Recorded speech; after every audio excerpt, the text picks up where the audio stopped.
అందరికీ స్వాగతం. ఈరోజు మనం తెలంగాణ చరిత్రలో ఒక చాలా ముఖ్యమైన ఒక కీలకమైన అధ్యాయం గురించి మాట్లాడుకోబోతున్నాం. అదే ముల్కీ నిబంధనలు. వినడానికి ఇవి కేవలం కొన్ని నియమాల్లా అనిపించొచ్చు, కానీ నిజానికి ఇవి కేవలం చట్టాలు కానే కావు. ఒక ప్రాంతపు గుర్తింపు, ఆ ప్రజల హక్కుల కోసం జరిగిన ఒక పెద్ద పోరాటానికి ఇవి ప్రతీకలు. సరే, మరి ఈ నిబంధనల ప్రయాణం ఎలా సాగిందో వివరంగా చూద్దామనండి.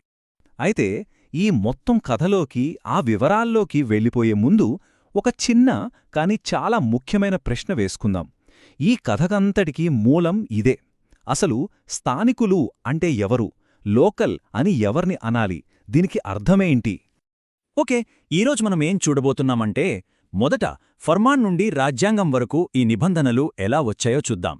ఆ తర్వాత కొత్త చట్టపరమైన ఫ్రేమ్వర్క్ ఎలా ఏర్పడింది. మూడోది, ఇచ్చిన హామీలకి అసలు వాస్తవంలో జరిగిన దానికి తేడా ఏంటి.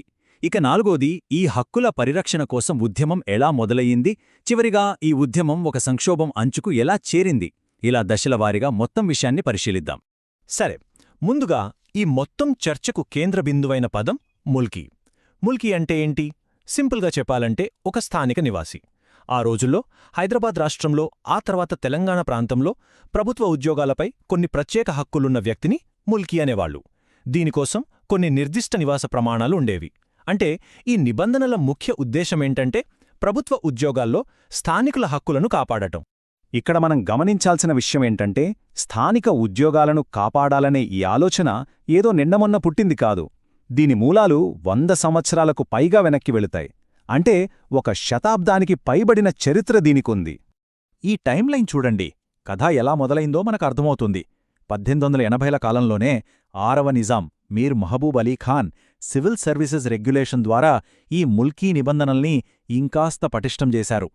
ఆ తర్వాత 1919లో 7వ నిజాం మీర్ ఉస్మాన్ అలీ ఖాన్ ఒక ఫర్మాన్ జారీ చేశారు.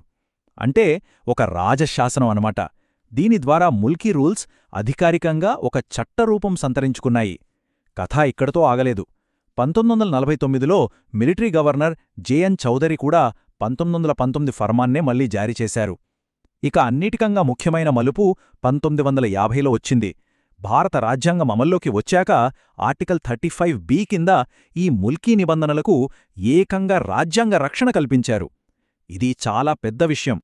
అయితే రాజ్యాంగ రక్షణ దొరికింది కదా అని అంతా సవ్యంగా జరిగిపోలేదు. ఇక్కడే ఒక కీలకమైన మార్పు జరిగింది. అసలు ముల్కీ నిర్వచనమేంటి? రాష్ట్రంలో పుట్టియుండాలి, లేదా తండ్రి 15 ఏళ్లు ప్రభుత్వ ఉద్యోగం చేసి ఉండాలి. ఇది ఒరిజినల్ రూల్. కానీ 1950లో వెల్లోడి ప్రభుత్వం దీన్ని మార్చేసింది.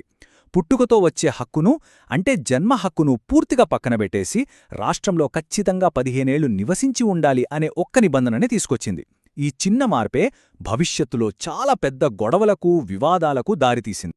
వెల్లోడి ప్రభుత్వం తెచ్చిన ఈ 15 ఏళ్ల నివాస నిబంధన ఉందిగదా, దాన్ని 1955లో హైదరాబాద్ నియామక నిబంధనల పేరుతో అధికారికంగా చట్టబద్ధం చేశారు. రాజ్యాంగంలోని ఆర్టికల్ 309 కింద ఈ కొత్త రూల్స్ వచ్చాక పాతవన్నీ పక్కకుపోయాయి. ఇక్కడ మనం గమనించాల్సిన విషయమేంటంటే, ఇదంతా ఆంధ్రప్రదేశ్ రాష్ట్రం ఏర్పడటానికి కేవలం 1 సంవత్సరం ముందు జరిగింది. అంటే భవిష్యత్తులో జరగబోయే పెద్ద సంఘర్షణకు రంగం సిద్ధమవుతోందన్నమాట. సరే, ఇక 1956లో తెలంగాణ ప్రాంతం ఆంధ్రప్రదేశ్లో విలీనమైంది. అప్పుడు ఒక పెద్ద ప్రశ్న వచ్చింది. మరి ఇన్ని రోజులుగా ఉన్న ఈ ముల్కీ నిబంధనల పరిస్థితేంటి? వాటి భవిష్యత్తేంటి? ఈ సమస్యను పరిష్కరించడానికే ఒక కొత్త చట్టపరమైన ఫ్రేమ్వర్క్ను తీసుకురావాల్సొచ్చింది. అదేంటో ఇప్పుడు చూద్దాం. అదే ఈ 1957 పబ్లిక్ ఎంప్లాయ్మెంట్ చట్టం. ఇది చాలా కీలకమైనది. దీనివల్ల ఏం జరిగిందంటే, స్టెప్ 1, పాత రూల్స్ అన్నీ రద్దయ్యాయి. ఆర్టికల్ 35B కింద ఉన్న రాజ్యాంగ రక్షణ కూడా పోయింది. స్టెప్ 2, కేంద్ర ప్రభుత్వానికి కొత్త అధికారాలు వచ్చాయి. దేశంలో కొన్ని ప్రత్యేక ప్రాంతాలకు కొత్త నివాస నిబంధనలు పెట్టే పవర్ సెంట్రల్ గవర్నమెంట్ చేతికొచ్చింది. స్టెప్ 3, ఈ అధికారాన్ని ఉపయోగించి ప్రత్యేకంగా తెలంగాణ కోసం 15 ఏళ్ల నివాస నిబంధనను కంటిన్యూ చేశారు. కానీ ఇది కేవలం సబార్డినేట్ సర్వీస్ ఉద్యోగాలకు మాత్రమే. స్టెప్ 4, అన్నిటికన్నా ముఖ్యంగా ఈ చట్టానికి ఒక టైం లిమిట్ పెట్టారు. ఇది కేవలం 5 ఏళ్లు, అంటే 1964 మార్చ్ వరకు మాత్రమే అమల్లో ఉంటుందని చెప్పారు. ఇదొక తాత్కాలిక ఏర్పాటు మాత్రమే. చట్టాలైతే చేశారు, కానీ కాగితాల మీద ఉన్నదానికి, క్షేత్రస్థాయిలో జరుగుతున్నదానికి అస్సలు పొంతనలేదు.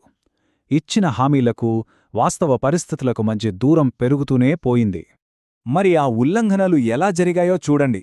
స్థానికులు కాని వాళ్లకు దొంగ ముల్కీ సర్టిఫికెట్లు ఇచ్చి ఉద్యోగాల్లో చేర్పించడం విపరీతంగా పెరిగిపోయింది.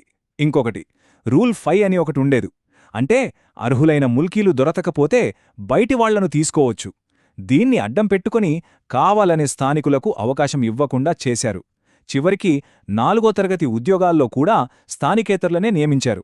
అంతేకాదు, ఉద్యోగాల్లో ఉన్న తెలంగాణ వాళ్లకు ప్రమోషన్లు ఇవ్వకపోవడం, జీతాలు సరిగా పెంచకపోవడం, ఇలా అన్ని రకాలుగా అన్యాయం జరిగింది.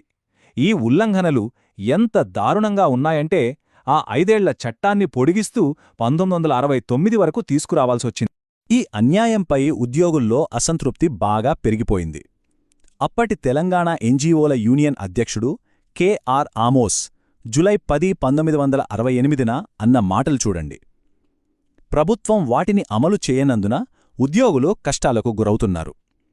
ఈ ఒక్క మాటలో వారి ఆవేదన మొత్తం కనిపిస్తుంది. ఇక ఈ ఆవేదన, ఈ కోపం కేవలం మాటలతో ఆగిపోలేదు. ఇచ్చిన హామీలను, చట్టాలను అమలు చెయ్యాలని కోరుతూ ఒక వ్యవస్థీకృత ఉద్యమానికి దారితీసింది. ఆ ఫిర్యాదులు కాస్త పెద్ద ఆందోళనగా మారాయి. ఆ ఉద్యమంలో జులై 10, 1968 ఒక చారిత్రాత్మకమైన రోజు. ఆ రోజును తెలంగాణ హక్కుల దినంగా ప్రకటించారు. Telangana non gazetted officers union అంటే టీఎన్జీఓ యూనియన్ తెలంగాణ వ్యాప్తంగా ర్యాలీలు నిర్వహించి పరిరక్షణల ఉద్యమాన్ని అధికారికంగా ప్రారంభించింది. ఈ ర్యాలీల్లో చాలా ముఖ్యమైన డిమాండ్లు వినిపించాయి. ఎమ్మెల్యే అచ్యుతరెడ్డిగారు పబ్లిక్ ఎంప్లాయ్మెంట్ చట్టాన్ని మరో 5 ఏళ్లు పొడిగించాలని డిమాండ్ చేశారు. ఇక బిఎస్ మహదేవ్ సింగ్ గారు ఒక పెద్ద బహిరంగ సభలో మొదటిసారిగా ప్రత్యేక తెలంగాణ రాష్ట్రం కావాలనే ఆలోచనను గట్టిగా వినిపించారు. ఇది చాలా పెద్ద మలుపు. అదే సమయంలో వరంగల్లో ఎమ్మెల్యే టి. పురుషోత్తమరావు గారు విద్యార్థులను, స్థానిక నాయకులను ఏకం చేసి ఉద్యమాన్ని ముందుకు నడిపించారు. ఇక అక్కడి నుండి ఉద్యమం ఆగలేదు, వేగంగా ఊపందుకుంది. కేవలం నిరసనల స్థాయి నుండి నిరాహార దీక్షలు, ప్రత్యక్ష కార్యాచరణ వైపు మళ్ళింది. దీంతో రాష్ట్రం మొత్తం ఒక పెద్ద రాజకీయ సంక్షోభం అంచుకు చేరింది. 1969 శీతాకాలంలో జరిగిన పరిణామాలు చూడండి, ఎంత వేగంగా జరిగాయో. జనవరి 8న ఖమ్మంలో రవీంద్రనాథ్ అనే విద్యార్థి నిరాహార దీక్ష మొదలుపెట్టారు. 2 రోజులకే జనవరి 10న పాల్వంచలో పోటు కృష్ణమూర్తిగారు దీక్షకు దిగారు. ఇక జనవరి 15న ఉస్మానియా యూనివర్సిటీ విద్యార్థులు మల్లికార్జున్ నాయకత్వంలో అధికారికంగా ప్రత్యేక తెలంగాణ రాష్ట్ర ఉద్యమాన్ని ప్రారంభించారు. పరిస్థితి చేయి దాటిపోతుందని గ్రహించిన అప్పటి ముఖ్యమంత్రి బ్రహ్మానందరెడ్డి జనవరి 18, 19 తేదీల్లో ఒక అఖిలపక్ష సమావేశం ఏర్పాటు చేశారు.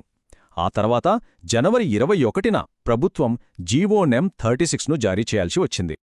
ఆ అఖిలపక్ష సమావేశంలో కుదిరిన ఒప్పందంలో 2 ప్రధాన అంశాలున్నాయి. మొదటిది రీపాట్రియేషన్, అంటే స్థానికుల కోసమున్న ఉద్యోగాల్లో చేరిన స్థానికేతరులందర్నీ ఫిబ్రవరి 28, 1969 లోపు తిరిగి వాళ్ళ ఆంధ్ర ప్రాంతానికి పంపించేయాలి. రెండవది మిగులు నిధులు. ఇన్నాళ్లుగా తెలంగాణకు చెందిన మిగులు నిధుల లెక్కలు తీసి ఆ డబ్బును తెలంగాణ అభివృద్ధి కోసమే ఖర్చు చేయాలి. ఉద్యమానికి కారణమైన 2 ప్రధాన సమస్యలకు ఉద్యోగాలు మరియు నిధులు ఈ ఒప్పందంలో పరిష్కారం చూపారు. ఆ అఖిలపక్ష ఒప్పందాన్ని అమలు చేయడానికే ప్రభుత్వం ఈ జీవో నెంబర్ 36ను జారీ చేసింది. తెలంగాణ ప్రాంతం నుండి ముల్కీ కాని ఉద్యోగుల అందర్నీ వెనక్కి పంపాలన్న నిర్ణయాన్ని అధికారికంగా అమలు చేయడానికి వచ్చిన ఉత్తర్వు ఇది. ఆ రోజుల్లో ఇది ఉద్యమానికి లభించిన ఒక అతిపెద్ద విజయంగా చెప్పుకోవచ్చు. సరే, ఇప్పటివరకు మనం చూసిన ఈ మొత్తం చట్టపరమైన ప్రయాణాన్ని ఒక్కసారి త్వరగా రివైజ్ చేద్దాం. ఈ టేబుల్ చూడండి. 1919లో నిజాం ఫర్మాన్, ఇది ఉద్యోగాల కోసం ముల్కీ రూల్స్ను అధికారికం చేసింది. 1950లో ఆర్టికల్ 35B, ఇది రాజ్యాంగ రక్షణ ఇచ్చింది. అదే 1950లో వెల్లోడి సర్క్యులర్, ఇది ముల్కీ అంటే 15 ఏళ్ల నివాసమని నిర్వచించింది. 1957లో పబ్లిక్ ఎంప్లాయ్మెంట్ చట్టం, ఇది పార్లమెంట్ చేసిన కొత్త చట్టం.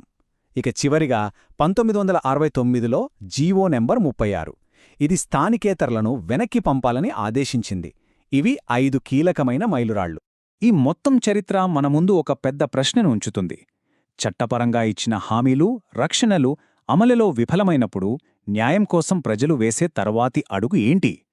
ముల్కీ నిబంధనల కథ మనకు చెప్పేది ఒక్కటే: ఇది కేవలం కొన్ని ఉద్యోగాల కోసం జరిగిన గొడవ కాదు. ఇది ఒక ప్రాంతపు ప్రజల ఆత్మగౌరవం కోసం, వారి హక్కుల కోసం దశాబ్దాల పాటు సాగిన పోరాటం. ఈ చరిత్ర